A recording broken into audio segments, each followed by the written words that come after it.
So hi guys, I'm so happy to have you here. Today we're going to talk with somebody that is pretty cool. I'm going to introduce you to my friend Stacie. She's a love coach, a love and relationships coach, and she's pretty okay.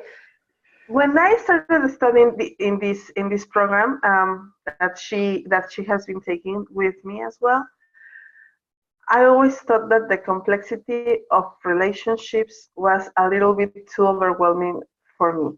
When it came to the wounds of the heart, I'm all for inner work and I'm all for self discovery. But when it comes to the wounds of the heart, I think that it takes a deeper kind of courage to dive deep into that aspect of healing, opening up, daring to love. Sometimes for the first time, or sometimes again after we have been hurt. So Stacie works particularly in that area. So I'm so looking forward for you to meet her. Hi, Stacie. Hi, Sasha. Thank you for this. This is really fun. Yes, it's so amazing to have you here. So tell us a little bit about what your focus in what your focus in healing and in coaching is. So, yeah, okay. So I call myself a love and sexuality coach. And I actually totally understand where you're coming from when you say about the complexity with relationships. I initially, before doing our program, had thought about majoring in relationships and then realized that there's just so many layers to it, and that so instead I actually decided to focus on feeling safe to open our hearts to love. And what I realized was that we can have our hearts closed when we're in relationships, and we can have our hearts closed when we're single, or we can have our hearts open when we're in relationships or single.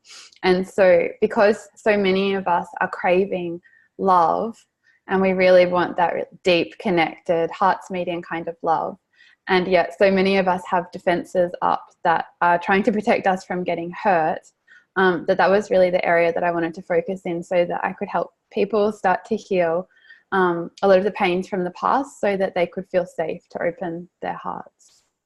Yeah. And see, it's funny because when I think of love, I mean, it's funny as a culture, I think. When I think of love, I think of relationships. And what you are telling me is that it's not necessarily one coming with the other. So we can perfectly heal and work with our hearts, and that has nothing to do with being with somebody else. Or you can open your heart while being with somebody else, or just while being with your own self. It's not dependent on somebody else receiving that open heart. Is that right?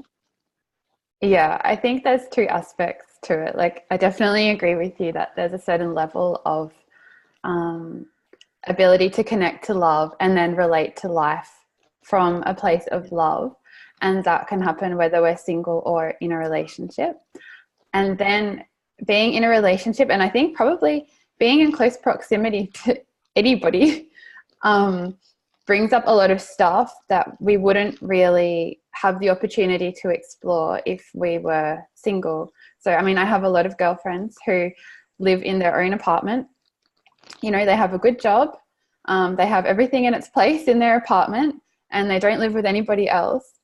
And so they don't have to come up against these difficult moments, because everything just stays the way it is. And that's a very safe way of living.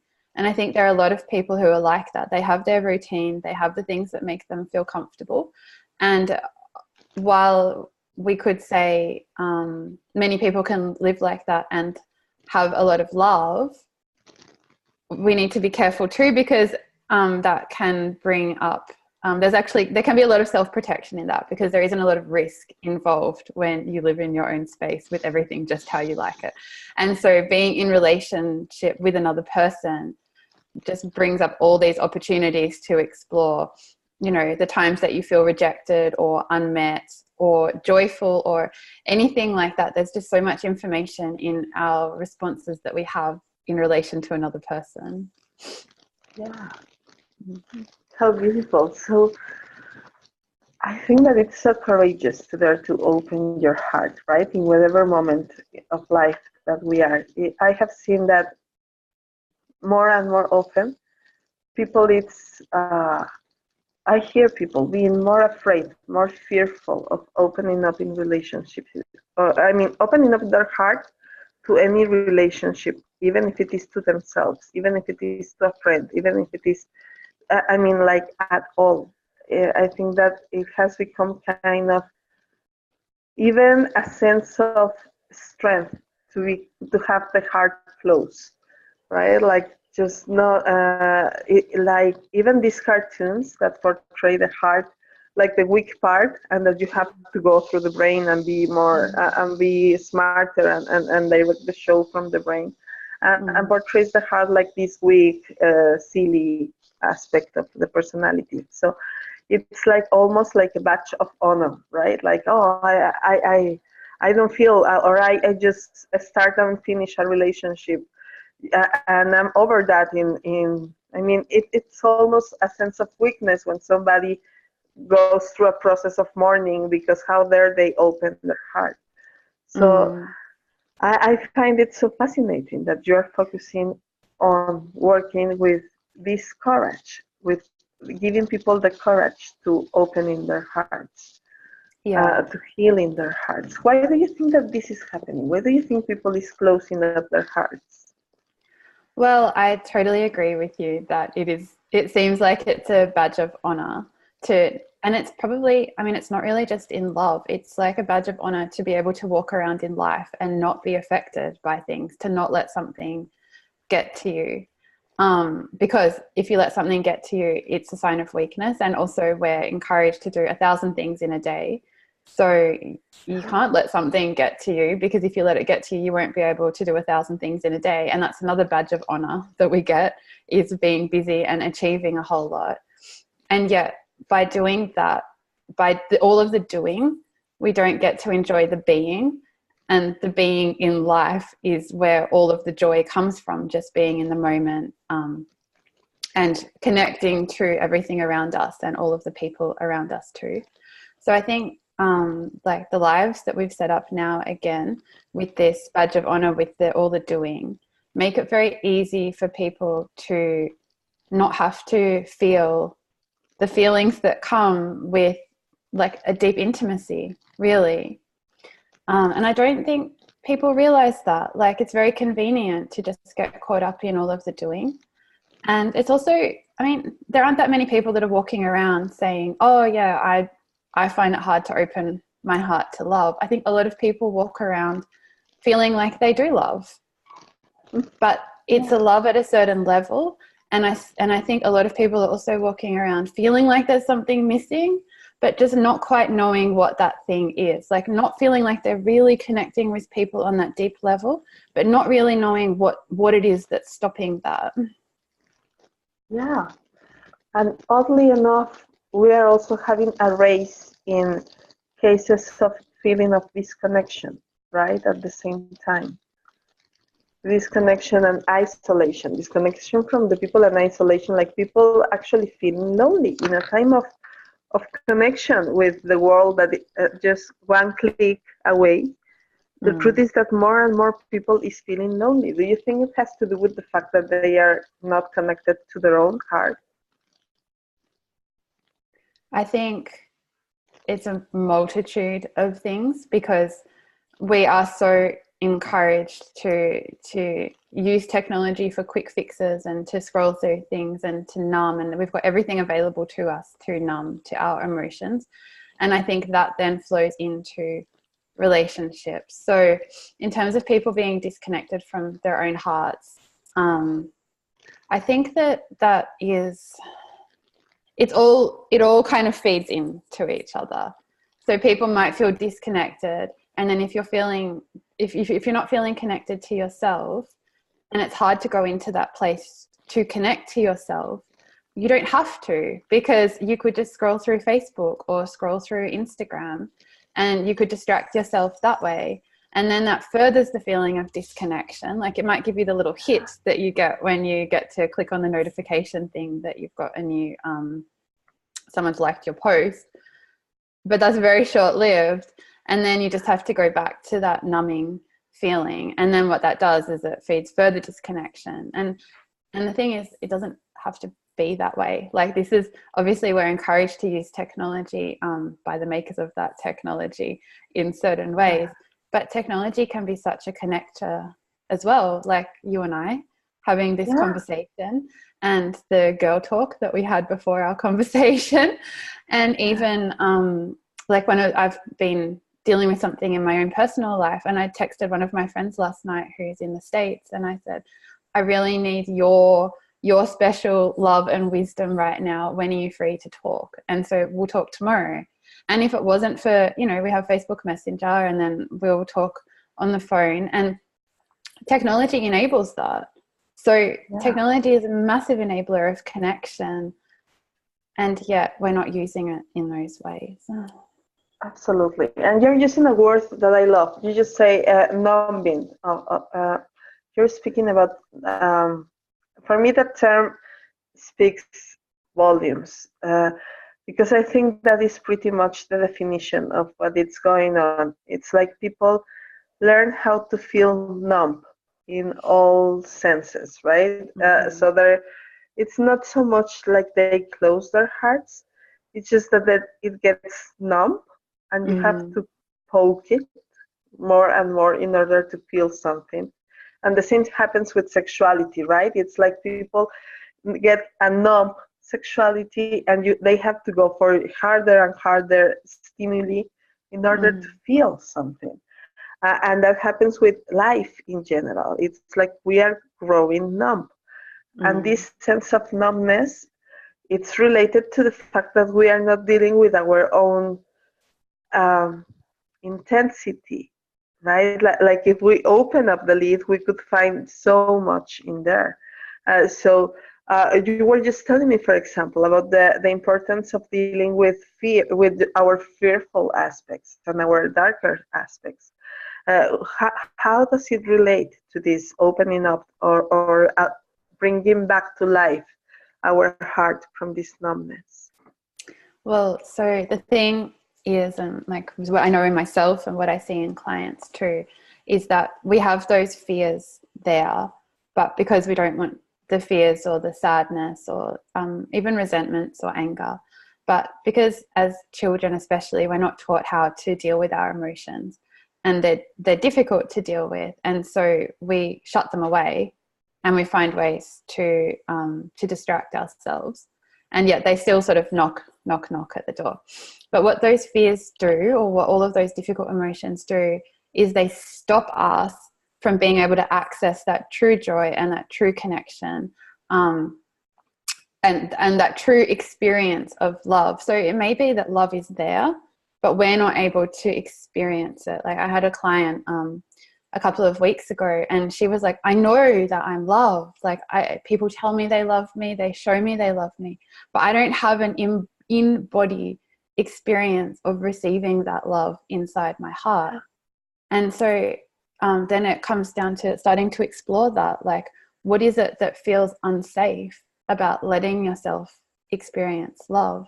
And so when we talk about like how it's all related, we won't be able to experience all of the things we want to experience without also starting to work with those difficult things that we don't want to feel as well. It's like you don't get to just feel the joy and the happiness and the bliss to its highest level without also being brave enough to go into those difficult things too. And that is life. Like that is all of life.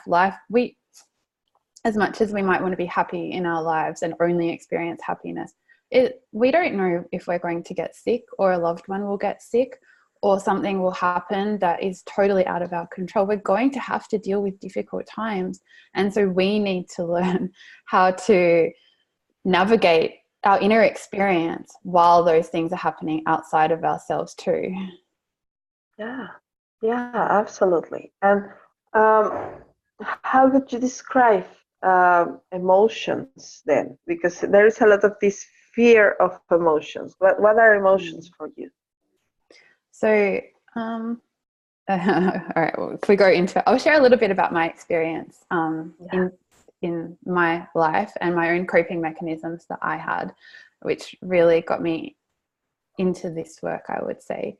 So my coping mechanisms were to always focus on the positive, and to just not really associate with having so-called negative emotions. So I would just, that term spiritually bypass. I would just bypass all of the crap and just be like, oh, look, it's a really beautiful day today. Oh, there's a rainbow. Oh, the sun shines so nice. Like, oh, can you hear the birds singing? And I would focus on all of those things. And I would think that I was doing a really good job. And I got celebrated for that. Like, oh, Stacie, you're so good at eating healthily and exercising and enjoying nature, and you meditate and all of that. But it was hidden, the fact that I was not wanting to feel those difficult things. And it wasn't until I went on a few years ago on a tantric yoga retreat, and we were doing holotropic breath work. I don't know if you've done that. Wow. And there was a guy next to me who was like, we were all lying on yoga mats, and he was going off. Like, he had so much rage and he was kicking and screaming and punching. And I was listening to him and I was like, oh my God, what's going on there? Yeah. And then I thought, hang on a second. If he's got all of that inside him, surely I have some of that inside of me. And so I started to, using the breath, connect into the parts of me that were really angry about certain things in my life. And because he modeled that, and that was almost like a permission giving for me to then go into that myself. And once I connected into that feeling and started to express, I realized that I was able to start to build a relationship with those difficult emotions. And I think over the years, that's just built and built and built, so that now I literally can't bypass them anymore, because they speak to me in ways, like, I'm so conscious of how I'm feeling that I know that if I'm feeling something, even if I can't actually deal with it in that moment, maybe, I don't know, you're in a meeting or you are on the train or something like that, I know that I will have to set aside time, like later that evening or at some point probably in the next 24 hours, to go into that experience and let it move through. So the way I see emotions now, to come back to your question, is I really do see it as energy in motion. It's something that we can learn to let move through us. And it's actually very necessary. So it's like, I see emotions as a gift from God, from the divine, from whatever it is, to help us process what's happening in our lives. So if we don't go into those emotions, we won't be able to process the different things that happen in our life. And then we get stuck in the past and it freezes in our body. And then we start to suffer in other ways too. So emotions are not good or bad. They're not always enjoyable to experience, for sure, but they're a necessary part of our human experience. So we do need to learn to work with them. Yeah, absolutely. I love it. I love that you mentioned also the spiritual bypassing, because that is one of the most delicate issues with this neo spirituality, right? Like, people is just so focused on see the good, hear the good, speak the good, that they don't realize that there is a lot going on inside them. It just starts becoming like the like a volcano that the more you push it down, the more it explodes out of control eventually, even sometimes as sickness and disease, right? But mostly as disconnection from the self. And that's how that's how it translates for me, your process of opening the heart. It's more about allowing these emotions to flow. Would it be about it? Yeah, definitely. And it's also about like taking responsibility for your experience too. So it's like things happen in our life and we have a response to that. And then we can go into that experience that we're having and start to understand what that is. Because usually underneath the emotions is some sort of fear, like a fear of not being loved, or a fear of being abandoned, or like fear of not belonging. And once we start to delve deeper and deeper, we can start to get to what those core issues are and start to heal those. So the emotions are often information of something that we can work with to then go further and further in. And those core issues are things that take a little bit longer to heal than, say, you know, a 30-minute practice, or like this is stuff we work on for long, long times. And that's not a bad thing either, because what are we here for? Like, we're here to go within so that we can experience more outside of ourselves. And just as you're speaking, I think of some people that might be listening to this, and I can think of the fear that it might be to say, okay, but if I open up, I don't know what's gonna come out. And what it's coming out might be fucking scary. Maybe I realize, well, I have a glance of what might come out when I drink, or I have a glance with what might come out when I don't know, when I get angry, and I don't want to let all of that come out because it is too much, right? So what could you tell these people that can be afraid of the things that can open up when they work with this? Yeah, so there's a practice that I share sometimes just as a gentle practice to start with. And first, it's literally just closing your eyes and becoming aware of the breath, and letting, because the breath can be a portal to access more of what's inside ourselves, because the breath can help turn off all that conscious mind thinking and start to let us connect into the body. And just breathing for a few moments and letting the breath be full but soft, and just letting it be received in the belly. And then on the exhale, letting our shoulders relax, and just breathing with that. And then just really gently saying to ourselves, like, it can be safe for me to feel. I can be strong enough to feel what comes up. And then just spending a few moments saying that and not pushing anything, and just being curious to see what does potentially come up. And maybe nothing will, and that's fine too, because it's just starting to train the body to learn that it could be okay with this.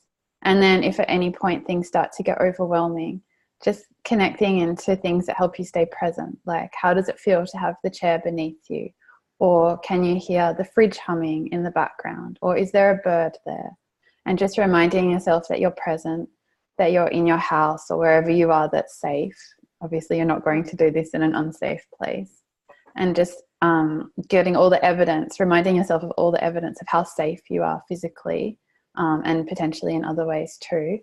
So that, again, your body is getting used to this experience, that it could hold itself while connecting into these emotions and then starting to explore them. So like what I would say to people is there's no rush with any of this. If anything, what we've learned through all of our training is that a gentle approach is often the most supportive to starting to heal. And I totally understand how scary it can be to think about accessing these things. Yeah, I love the practice, and I love the sense of gentleness, right? Because sometimes it's like I can totally feel to kind of people. I can see the women that get super scared of being too emotional, because we have been taught that being too emotional is a disadvantage. That when we are too emotional, we are hysterical, we are dangerous, we are out of control, we're crazy. So there is a tremendous fear of allowing ourselves to be emotional as women, because we can be literally cataloged as crazy. And we know in our DNA that being cataloged as crazy means being born in the stake or being placed in a crazy house, or I mean, we know it is literally dangerous as women. And then as men, I can see men being afraid of opening up to their emotions because they realize they can be violent, that we can be afraid of them, especially now with all of this movement that is speaking about the fear that we are having for our lives as women. I have seen men reacting with fear, like, oh my God, then what should I do, right? Like, they are feeling lost as well. Like, they are feeling like they are out of place, and their emotions are to blame, their impulses are to blame. So I think that one of the most important parts to reivindicate and educate about is the capacity to feel in a healthy way, which is not the same as controlling our emotions, right? Yeah, totally. And something that I did when I first started with this work was I put myself in spaces where it was safe to go into those emotions. So I did a lot of archetypal work. So accessing different energies, let's say, inside ourselves. So, you know, Kali with the dark goddess energy, and Pluto with the rage and the all the blackness.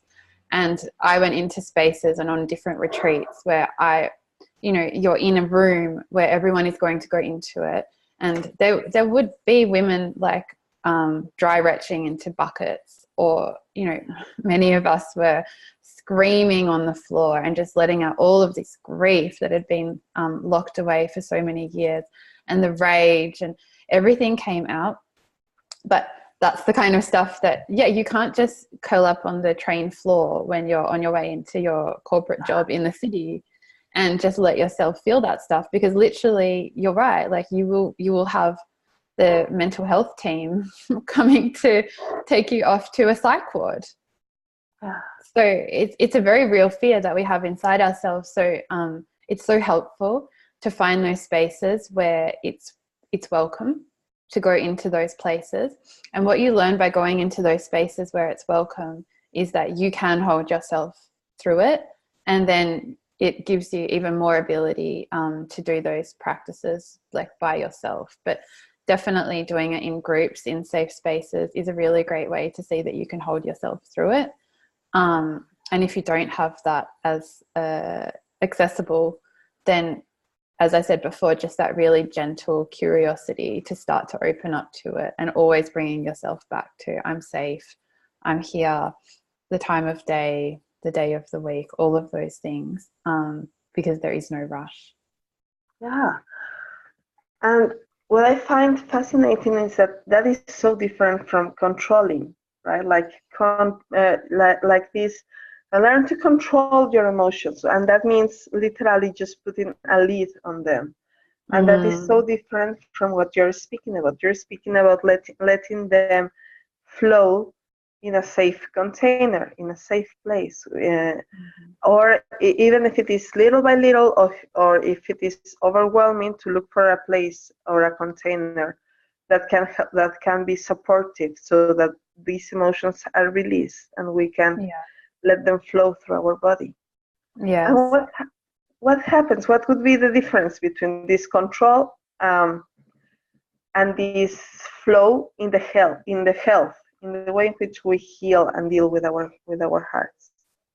So, I mean, what I've seen in myself, and then what I see with clients too, is that, so when we have an experience in a session where we can go into what's being triggered and into the emotion, and then start to inquire, and then start to have the experience in the session that you can hold yourself through the experience.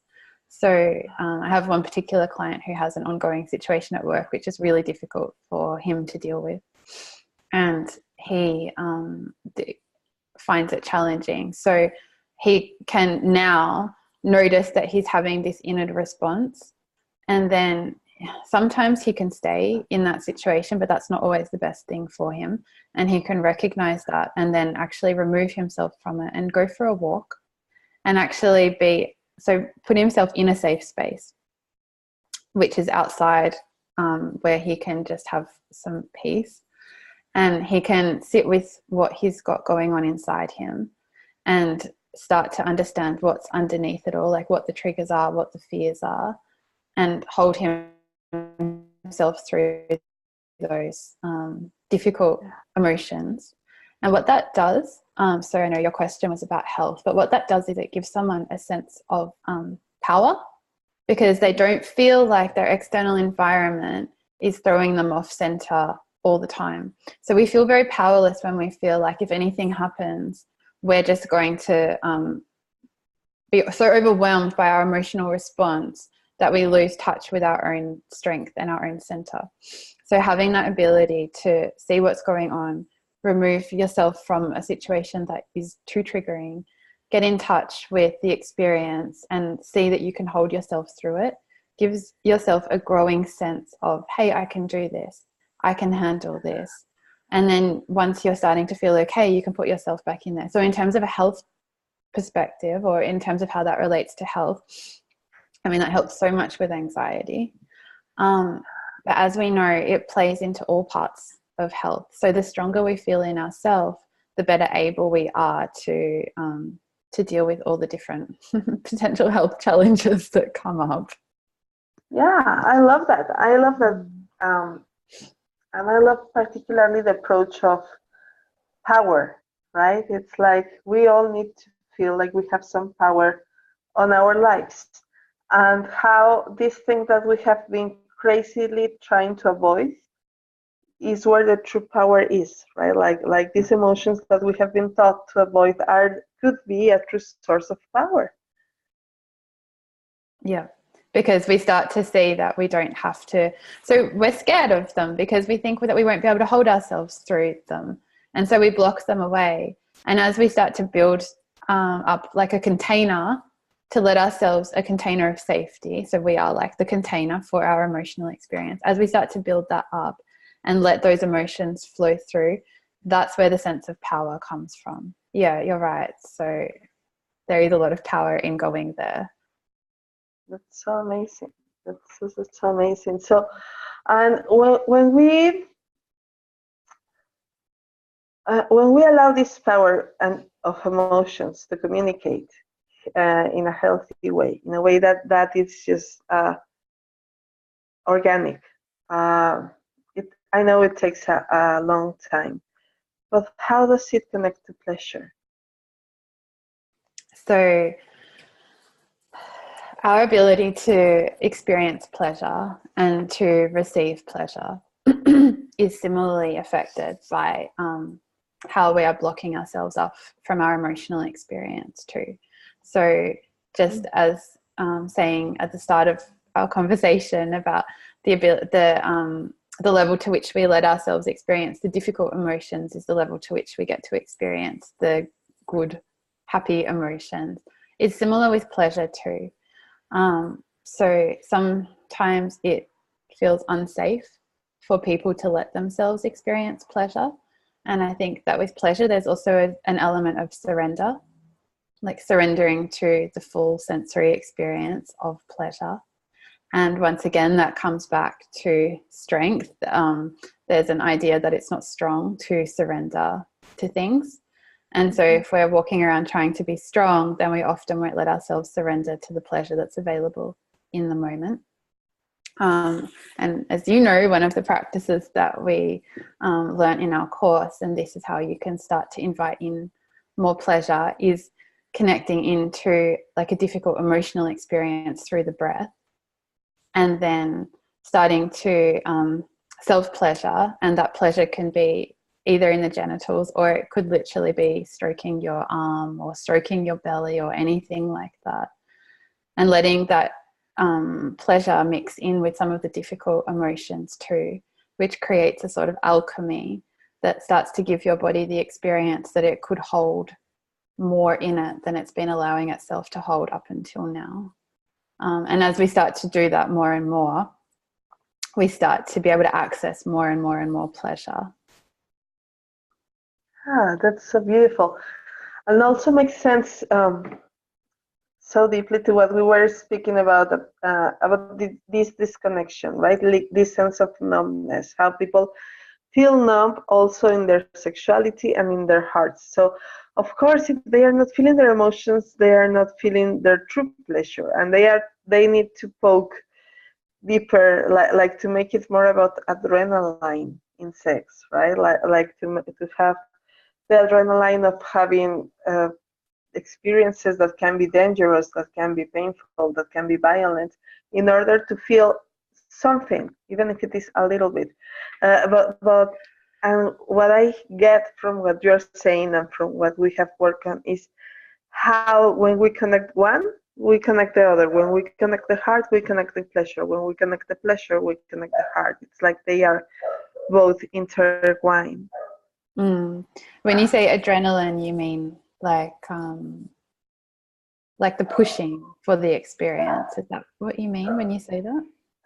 Yeah, when I say adrenaline, I mean like sexual experiences that turn violent, right? Mm-hmm.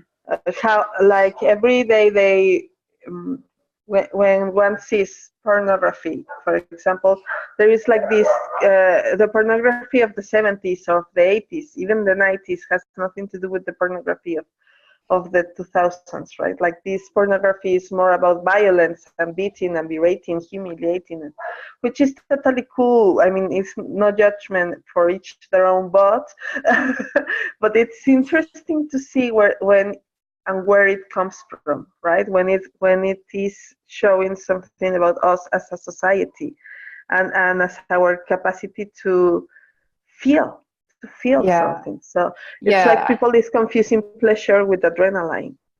Yeah. I think if I understand what you're saying, it's like we become numb more and more. And so in becoming numb, we think the answer to that is to chase further and further sensation. And the way that we think to chase further sensation is to go for more extremes. Yeah. Because if you're not feeling something, you should just go harder, right? Like that makes sense. And yet the great irony is that slowing down and being present and starting to become aware of how it feels to be touched in certain areas and starting to wake up those parts of ourselves, like where the nerve endings are that have literally started to shut off from the sensory experience of things, that if we can start to come back to a sense of slowness and presence with those things, that's where we'll get the true extreme ecstatic experiences that we're searching for. And so Exactly. everything in society tells us to push harder to get more. And ironically, there's even more available in slowing down and being present and starting to wake up those parts of ourselves that have been shut down for so long. Yeah. It is so truly ironic because it's just the opposite, right? From what we are been learning ever since we are little. They teach us to grow. What do they call it? Like to grow a thicker skin, to go rougher, to go harder, to go faster, and it just gets to a point. And I have dealt with it. I have seen clients or been referred to people that uh, have done everything, that have had sex in every possible way, have had drugs, have had, accidents because they have been drinking too much, and they go for the extremes. It's like they start turning up the volume, like when you hear with the earphones at the highest volume, and then you start getting deaf, and you have to look for more volume and more Yeah. volume until you go Yes. deaf. I think it's pretty much what happens with sensations. We kind of go deaf when it comes to sensations, and the solution is not to turn it up longer, or faster or louder or harder, but to go more gently and more present. Yeah. Yeah. Yeah. And coming back to what we were saying about pleasure too, like in dealing with the difficult parts of ourselves, if we can invite in pleasure, we can learn to teach our body that it can have the experience of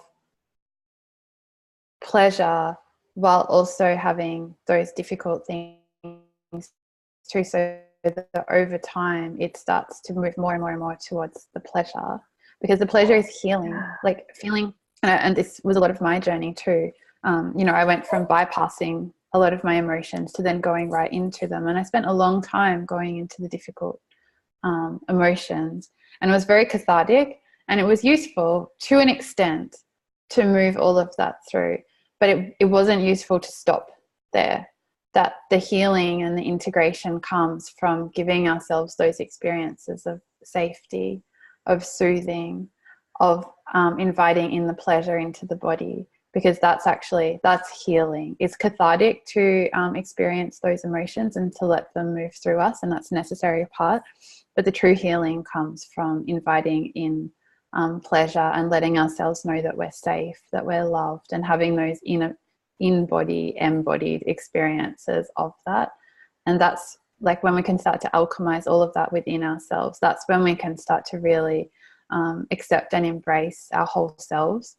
And that's when we can also, because we have this inner experience, then we can bring our whole selves into our heart and start to really feel safe to open up to love, because we've had the experience of being able to hold ourselves through it all.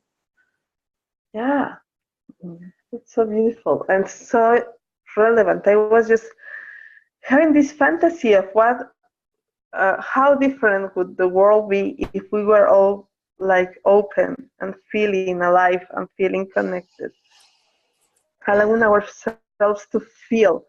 What would change, right? Just walking past a person and knowing that that person is raw open. Would we be more merciful? Would we be more empathic? Would we be kinder to each other?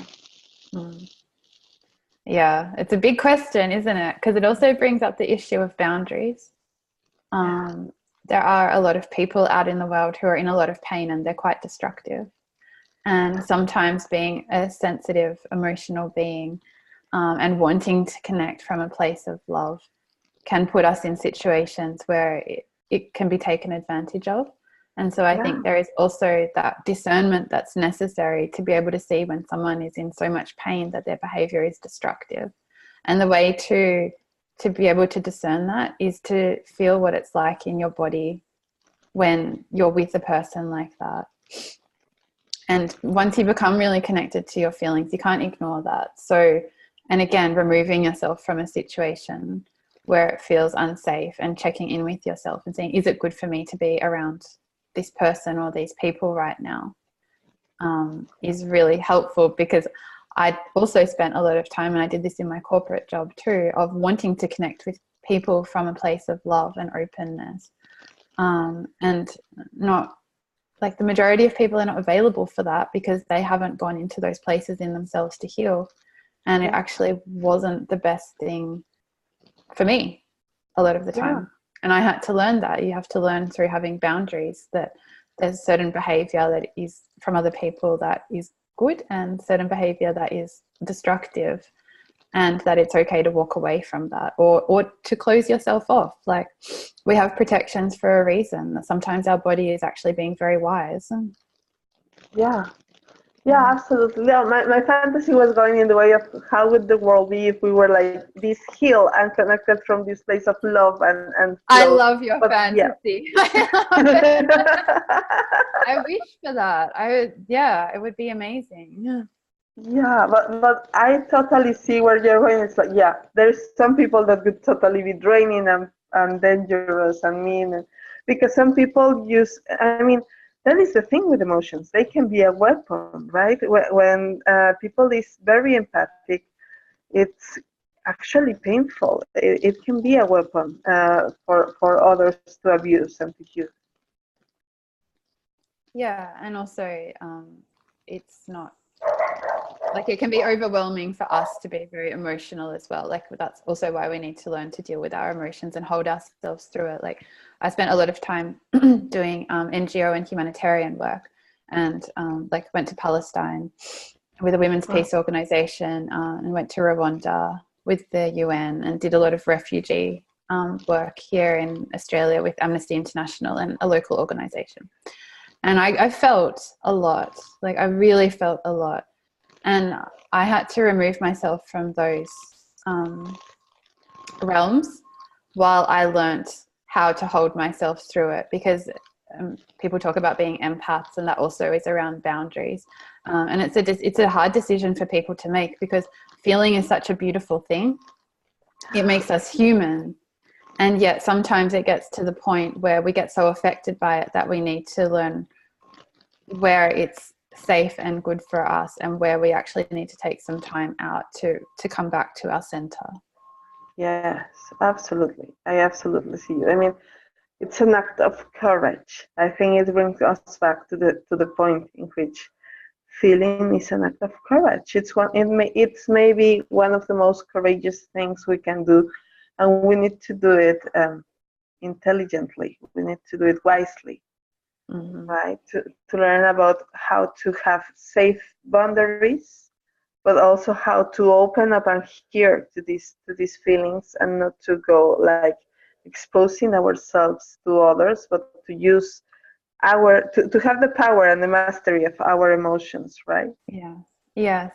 And we also need the support of people around us too. Like I know through our program that, there's the group available to express what we need to express or ask for wisdom or advice. And like, as I mentioned before, with this thing I'm dealing with and reaching out to my girlfriend, and I also reached out to my best friend, and I'm having coffee with someone this afternoon and I'll chat to her about it.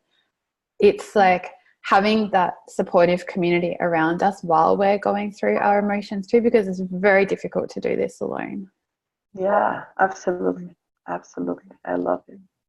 Beautiful. Thank you so much for this conversation. You leave me like with the curiosity to learn more about your experience while you were in these places, and how you got to these experiences, right?